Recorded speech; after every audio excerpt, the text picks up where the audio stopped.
Electronegativity.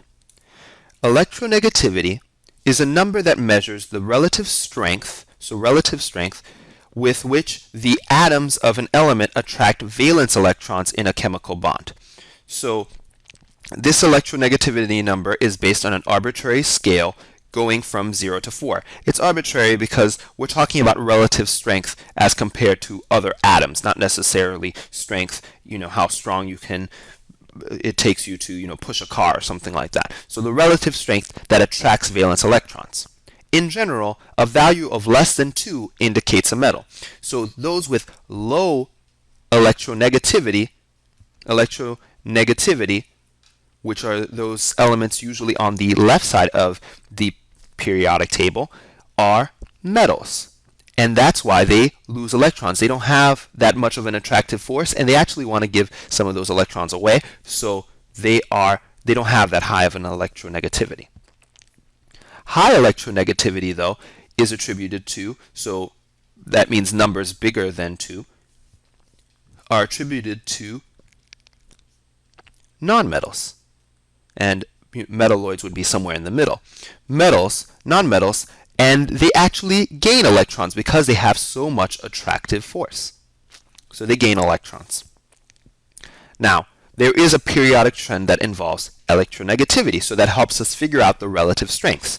Electronegativity decreases down a group and increases across a period.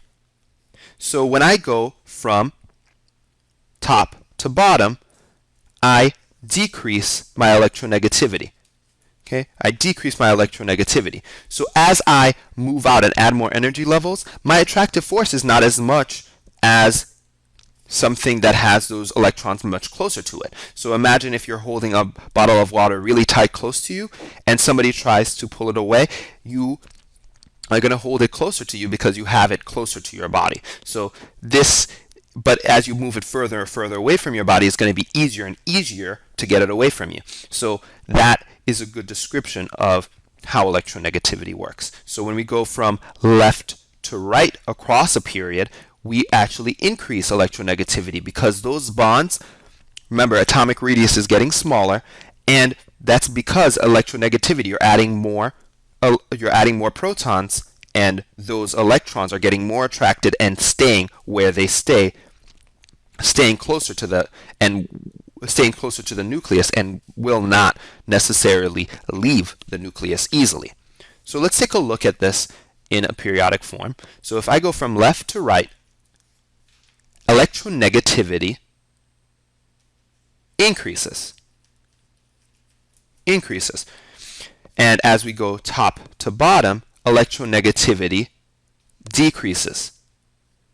So you can think of it in two ways. One, as atomic radius decreases, so the things are getting the distance between the nucleus and the outer electrons is decreasing, electronegativity increases. Okay? Or as electronegativity increases, as you get more powerful electronegativity, more attraction, atomic radius gets smaller because you're more attractive. The distance between the nucleus, who's being more attracted to the electrons, is pulling them closer. And here, the same thing can apply. As you go down a group, electronegativity